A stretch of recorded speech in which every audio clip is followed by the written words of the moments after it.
नमस्कार विद्यार्थी मित्रांनो, भारती करिअर अकॅडमी जालना यामध्ये आपलं स्वागत आहे.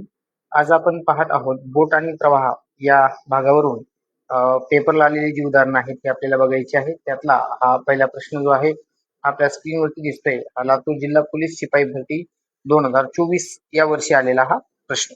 प्रश्नामध्ये काय म्हटलेलं आहे ते बघा. एक नाव स्थिर पाण्यामध्ये 9.5 किलोमीटर प्रति तास वेगाने जाते.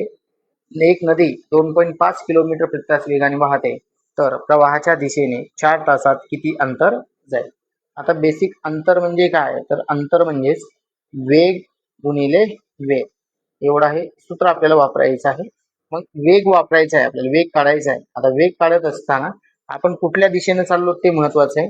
तर ते सांगितले प्रवाहाच्या दिशेने 4 तासात. आता प्रवाहाच्या दिशेने म्हणजेच प्रवाहाच्या दिशेचा वेग घेऊन टाकू आपण. प्रवाहाच्या दिशेचा वेग. आता प्रवाहाच्या दिशेचा वेग किती असणार आहे तुमचा? x plus y. याला आपण म्हणू बोटेचा वेग 9.5 आणि प्रवाहाचा वेग किती आहे?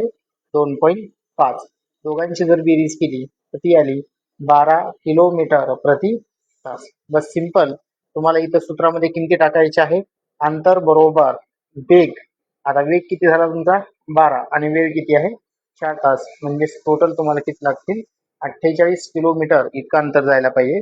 जो पर्याय क्रमांक आहे तुमचा बी आहे. हे पर्याय उत्तर कसं आहे? बरोबर. तर आपल्याला प्रवाहाच्या दिशेचा असणारा वेग जो आहे तो होता तुमचा x प्लस वाय.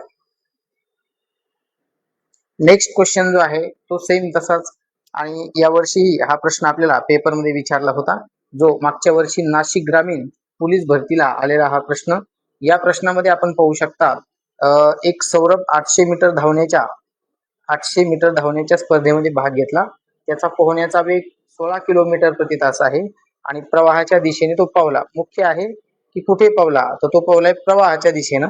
प्रवाहाचा वेग आहे 4 किलोमीटर प्रति तास असल्यास तो 800 मीटर अंतर किती वेळात पूर्ण करतो? आधी वेग काढून घ्या. आता वेग आहे त्याचा प्रवाहाच्या दिशेनं, म्हणजेच त्याचा होता 16 आणि पाण्याचा 4 बरोबर 20 किलोमीटर प्रति तास. हा झाला त्यांचा टोटल वेग. आता अंतर जे आहे ते पण दिलेले तुम्हाला. अंतर दिलेलं आहे 800 मीटर. 800 मीटरची स्पर्धा आहे. आता आपण जाऊयात, यांच्यामध्ये आपल्याला फाईन करायचं जे आहे ते म्हणजे वेळ. तर वेळ फाईन करताना आपल्याला सूत्र जे आहे ते आहे वेळ बरोबर अंतर भागिल्या वेग गुणिला 18/5. अंतर किती आहे तुमचं? तर अंतर आहे 800. तुमचा वेग किती आहे? तर 20 गुणिले 18/5. ठीक आहे. याला आपण सॉल्व्ह करून घेऊ सगळं पूर्ण. 800 गुणिला किती? 18 भागिला 20 100. 2 0 2 0 कॅन्सल होईल. 18 8 144 सेकंद.